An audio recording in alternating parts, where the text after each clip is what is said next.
Is the alleged Iranian plot to kill the Saudi ambassador to the United States part of a murderous Iranian pattern? David Ignatius writes in today's Washington Post that intelligence has linked Iran to the murder of another Saudi diplomat gunned down in July in Pakistan. Let's talk about what's going on with Senator John McCAIN. Senator, thanks very much for coming in. Thank you, Wolf. So if we believe, and I do, what David Ignatius writes, he's an excellent reporter. He was here in the Situation Room yesterday. It looks like a pattern is emerging. Do you see a pattern of Iranian authorities wanting to kill Saudis? Yes, and maybe larger than that, Wolf. We've seen a pattern now for 2 decades of terrorist attacks orchestrated by the Iranians and the Quds Force in particular. They've orchestrated attacks in other capitals. They are obviously their exports of the most lethal IEDs into Iraq killed young Americans. They are supporting terrorist organizations like Hamas and Hezbollah. They are trying to orchestrate events in Bahrain as we speak, and also meddling in Afghanistan. So there's a long pattern here of attempts to exert Iranian influence in the region and around the world. And the thing that surprises me very quickly is, one, the ham-fistedness of it, because they're usually pretty efficient in these activities, and second of all, to think that they could get away with it. And that's kind of disturbing when you think about it. But do you have a good understanding of why they would want to kill Ambassador Adel al-Jubeir here in Washington, presumably, as this indictment says, at a restaurant, and a lot of Americans could have been killed in the process? Well, there's the competition and tensions in the region between the two countries, Saudi Arabia and Iran, has been there for a long period of time. I mean, good evidence of that is Bahrain today, but there is across the board competition and tensions between the two countries, and the Iranians view Saudis, and particularly their money, as a great impediment to their ability to exert their influence in the region. And they want that, and they're willing to obviously do whatever they can to achieve it. And by the way, what about when they get nuclear weapons, Wolf? They probably wouldn't launch one at the United States, but don't you think there's a great risk that they might provide a nuclear weapon to one of these terrorist organizations that they support? So what do you think the United States should do about all of this right now? I think the president should go on national television and tell the American people, give them the chronicle of the acts of terror that the Iranians have carried out, their interference in other countries, their responsibility for the deaths of young Americans. And then I would do probably what the president is doing. I'd call General Petraeus, our new director of the CIA, over to the White House and others and say, what kind of covert activities can we engage in here? What can we do? And frankly, I don't know what they are, but I certainly would be exploring those options, and of course going to the UN for the sanctions against their central bank, so that anybody who does business with the Iranian central bank cannot do any business with us.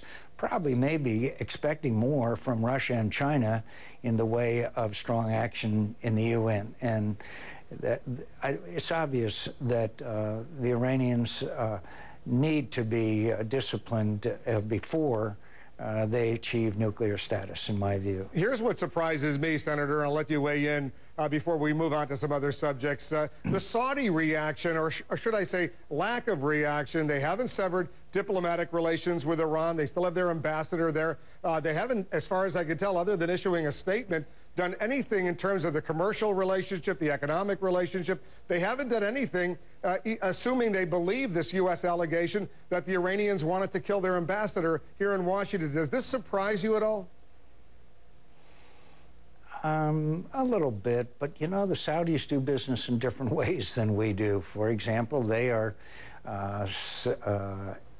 financing a lot of activities in the region which are directly counter to the Iranian ambitions, and they have engaged in other operations which would cause discomfort or difficulties for the Iranians in the region. So, you know, it's a very kind of a Byzantine situation over there, but I am sure that they are contemplating some kinds of actions. I think you're probably right, but we haven't seen anything yet. We'll be on standby for that. Before I get to jobs and some other political issues, what do you make of the Obama administration's decision today to send 100 U.S. combat troops to Uganda to deal with a crisis unfolding in Central Africa right now against some warlords there, ground forces, if you will? You're the ranking member of the Armed Services Committee. Well, the Lord's Resistance Army is one of the most atrocious and barbaric organizations in history. As you know, they have carried out unspeakable acts, and they are destabilizing the region. And it's, you know, it's so terrible. It's hard for us to even talk about. But so I think that actions need to be taken to help these countries combat, particularly Uganda and its neighbors, to combat this LRA. But I also want to be very careful that we don't get into another Lebanon or another Somalia, and I'm not saying we will, but we've got to be very careful, and I think it requires more consultation with Congress and with the American people again. You don't want to get into something that you can't get out of, and so I certainly applaud the goal. I would like to know more, and I think the American people should know more as to exactly how we're going to do it. Remember, we've sent peacekeepers into places before that ended in tragedy. All right, so we're going to have more on this part of the story coming up at the top of the hour. Let's move on to some other issues. As all of our viewers remember, you beat Mitt Romney for the Republican presidential nomination 4 years ago. You're looking at this race from the outside right now. What's his weakness right now? What do you see? I don't know, Wolf. I think he's been running a very good campaign. I ran a better campaign in 2008 because of the experience I had in 2000. After I won the nomination in 2008, no one helped my campaign more than Mitt Romney did. He was there every time we asked him to be there. I think he has run a very intelligent campaign. I think he has a very strong position in New Hampshire. But if you and I had been chatting 2 weeks ago or 3 weeks ago, and I'd have said, McCAIN is up there now at ahead in some polls, so you'd have thought I was smoking something fairly strong. So there's a lot of things that can happen between now and probably the Florida primary or after that to determine who our nominee is. But I think that the Romney campaign has been maintaining a steady strain, and it's put him in a pretty good position, but I'm not predicting. Are you ready to endorse? No. Not yet. All right, let's talk a little bit about some of the conservatives, some of the Tea Party activists. They don't think he's a real conservative. If he gets the nomination, will he be able to unite all the base of the Republican Party? Oh, I think he will. I don't have any doubt about that. I'm very confident of that, not only because of his qualities, but the fact is, you know, this country is very, very dissatisfied.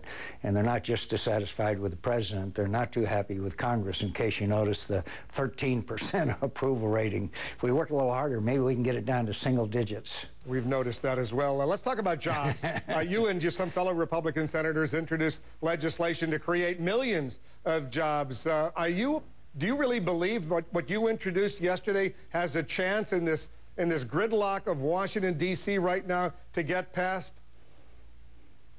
Well, I think the first thing it does is it hopefully would remove the president's line from his rhetoric that Congress doesn't have a plan. All of the Republican senators and outside groups and House members, I'm confident the overwhelming majority will support this legislation.